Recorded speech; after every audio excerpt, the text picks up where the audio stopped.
แมวมงคล9 มหาลาภเป็นโลหะชุบ3 กษัตริย์เงินทองนาครูปแมวมงคลลงอักขระยันต์ศักดิ์สิทธิ์และตัวเลข9ของไทยอันเกี่ยวกับโชคลาภโภคทรัพย์ความเจริญรุ่งเรืองและสำเร็จสมปรารถนา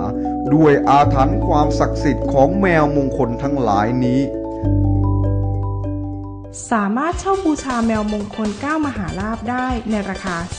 $329บริการจัดส่งฟรี48รัฐทั่วสหรัฐอเมริกาเพียงท่านโทรมาที่เบอร์1800 709 3079ท่านสามารถสั่งจ่ายได้ทางวีซ่ามาสเตอร์การ์ดหรือมันนี่ออเดอร์สั่งจ่ายไทยลาวโฮมช้อปปิ้งคอร์ปอเรชั่นแล้วส่งมาที่1940 Gardena Avenue แกนเดล แคลิฟอร์เนีย91204